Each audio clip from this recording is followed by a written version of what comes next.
Right, so we're back. We're back with our independence podcast. Gonna do a series of them, trying to understand Jamaica at 64 and all the nuances, um, from promise to ownership, the wholeness paradox. The question I want you to help me answer is Mr. Wholeness delivering what Mr. Patterson promised? Is Mr. Wholeness delivering what Mr. Patterson promised? Patterson promised much, but what did he deliver? In what Mr. Patterson promised. Not sure that he delivered much. Anyway, um, I think my listeners are engaged listening to the other podcast. But let's go. Let's go to recording. Run the tape. All right. So I want you to listen to this. I want you to listen to the Prime Minister here. Listen to this. We cannot give taxpayers money in anonymity. Let me make that point clear. If you are going to benefit from taxpayers' fund, it cannot be anonymous. There has to be a record. There has to be oversight. We have to test that you deserve to get the funds over someone else who is equally or more in need. So we have to do means test. So when we build this and have this ceremony, and we say these units are now built and 5 of them, we're not taking away the dignity of the people. No, we're not taking away the dignity of anyone. The indignity is that they didn't have the house. The indignity is that they were living in cars and under trees and in structures that are about to collapse. It is the giving of dignity now when they get the house. And the pride is not just the pride of the beneficiary, it is the pride of the nation to know that your country, your state has used the taxpayers' funds in an accountable manner to raise the dignity of the people and to raise the dignity of the nation, one house at a time. We will not stand and allow falsehoods, misrepresentations, downright lies, and mischief to lead this country astray. This government is committed to communicate with the people of Jamaica on every issue, on every falsehood, on every false claim. We will be toe-to-toe responding. And we're going to step up our response as well, because some of what is said borders on inciting violence. Much of what is said is also illegal and unlawful under Jamaican law, and we intend to prosecute those persons who break the law in this. Okay. What the Prime Minister said there, you see, encapsulate his leadership style from that of Mr. Patterson. Under Patterson, it was more clientistic, patronage base. Wholeness is about accountability. And a lot of what Mr. Holness says, is just, people just move on. But listen again to the Prime Minister. Listen. We cannot give taxpayers money in anonymity. Let me make that point clear. You hear that? We cannot give taxpayers money in anonymity. You hear that? Enough people don't like that, But that is why Jamaica at 64 is not further ahead. A lack of accountability. A lack of taxpayers' money. and under Patterson. That's why there were so many scandals. So if Patterson gave us black man time, why are people saying that Andrew Holness is the one that is actually giving us black man ownership? Patterson promised black man time. Holness is delivering black man ownership. And if that is true, why is there such pushback? Let's talk about the psychology of it. Let's get into it. The Patterson era was about symbolism. Patterson was largely about symbolism. Symbolism and recognition. Fresh prints. Black man time now. And that mattered.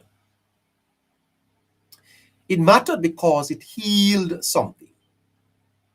It told a generation, you can lead. Black man can lead. But 30 years later, people start asking, okay, but where's the ownership? Where's the land? Where's the house? Where's the business? Because after 30 years, black man never see nothing. And this is where Mr. Holness comes in. Enters Andrew Holness. And the argument now is Holness isn't just talking representation. He's talking assets. NHT houses, housing developments, BPO jobs. Do you know that under Mr. Holness, they have created almost 300,000 jobs in Jamaica? Social programs, digital transformation. The philosophy here is, you see, that Holness is giving dignity through ownership. And many people are missing when he speaks. And I want you to listen again. Listen to him. Listen to him. We cannot give taxpayers. Listen for the dignity. Listen for the dignity in the Prime Minister's speech. Listen how he lifts his people. And listen to the seriousness of it. Listen on. Money in anonymity. Let me make that point clear. If you are going to benefit from taxpayers' fund, it cannot be anonymous. There has to be a record. There has to be oversight. We have to test that you deserve to get the funds over someone else who is equally or more in need. So we have to do means test. So when we build this and have this ceremony, and we say these units are now built and 5 of them, we are not taking away the dignity of the people. No, we're not taking away the dignity of anyone. The indignity is that they didn't have the house. The indignity is that they were living in cars and under trees and in structures that are about to collapse. It is the giving of dignity now when they get the house. And the pride is not just the pride of the beneficiary, it is the pride of the nation to know that. There you go. Dignity through ownership. Not just seeing a black man in Gordon House, but seeing a black man with a title in his hand. Black man owns something. So why the pushback? Is this what we asked for? Why are there such pushback? Because this is what we asked for. Why the resistance? And I'll give you 3 philosophical reasons. One is that there is what is called cognitive dissonance. Secondly, because there is the end of clientism and it hurts. And thirdly, there is a fear of responsibility. Let's see if we can talk about them quickly. For 30 years, you see, we were told that liberation looks one way. Now it looks quite different. Because when the delivery doesn't match the story in your head, people reject it, even if it is good. The psychology calls it, if it can't be real, because it doesn't feel like what I expected, can't be real. So Jamaica is being transformed, but the people, they don't believe it. Cognitive dissonance. For 30 years, we have been told that liberation looks one way. Now it looks different. So when the delivery doesn't match the story in your head, the people reject it, even if it's good. If it can't be real, can't be real. It cannot be real because it doesn't look like what I expected. That's a cognitive dissonance. The second point, you see, is that it is the end of clientism, and that hurts. If power was about who you know in the party, and now power is shifting to what you qualify for, some people lose. The middleman lose. The gatekeeper lose. So of course they will fight it. They will call it dictatorship, and some may even call it authoritarianism. Because systems that benefit from patronage always call reform a threat. Systems that benefit from patronage always call reform a threat. Listen again to the Prime Minister. He is unlocking something here for you to understand. Listen again. Taxpayers' money in anonymity. Let me make that point clear. If you are going to benefit from taxpayers' fund, it cannot be anonymous. There has to be a record. There has to be oversight. We have to test that you deserve to get the funds over someone else who is equally or more in need. So we have to do means test. So when we build this and have this ceremony, there you go. That's the end of clientism. That hurts a lot of people. They don't like it. Just give out the house then. You know a man, give him one house. You know one other man, give him one house. Holness is saying, no. We must put a system in place and do a means test so that if you need the house, you get it based on the means test, not by who you know, not the politics of who gets what, when and how. The final one, you see, is the fear of responsibility, because ownership is heavy. A handout feels good today. A mortgage, a title, a business loan, that's responsibility. And we've been warned about this, you know.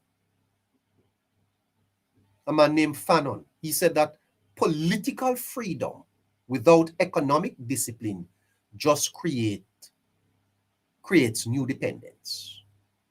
Political freedom without economic discipline just creates new dependence. So some people prefer the old promise over the new pressure.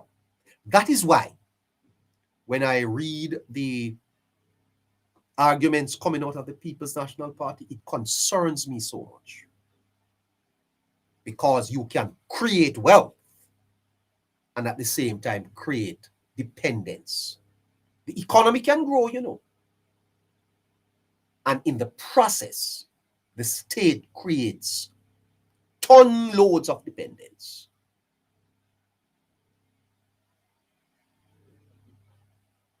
So let's be philosophical about it. Patterson gave us recognition. And that's the first stage of freedom. To be seen. In that regard, we say of Mr. Patterson, well, at least you brought the black man into some amount of consciousness. Take one, PJ. Recognition. Black man time now. We are experiencing the PJ's mantra now. Is really now is black man time under this man Holness. Because Holness is pushing for self-determination. Not recognition. Self-determination. That is the second stage. The first stage is to be seen. The second stage is to be recognized. Not to be recognized, but to be determined. To own, to build, to be independent. To be independent of party, of patron. So you create your own wealth. But I want you to understand that every stage of freedom comes with this discomfort. Because freedom means you can't blame the system anymore. You have to build. That's why there is pushback. Because real liberation isn't a speech. Real liberation is a mortgage payment. It's a business license. It's a child in a coding class instead of on the corner. That's liberation. So the question for Jamaica at 64 years is this. Do we want the feeling of liberation? Or do we want the work of liberation? Do we want to feel free? Or do we want to work to be free? Some would argue that Patterson opened the door. Yes. Is Holness trying to walk us through it? With keys in our hands. That's the argument. You tell me what you think. Am I making any sense? Or is this a conversation we need to have? I'd love to hear from you in the comments. Love to hear from you in the comments about these arguments that I'm putting forward. Stimulating the discussion and giving you a little bit of what I thought about over the holiday weekend. I'll join you at 6 o'clock on the Hello Neighbor show. And of course, I'll be back here on YouTube. Until then, we'll tie both of them together in the neighbor's notes. Until then, take care and thank you.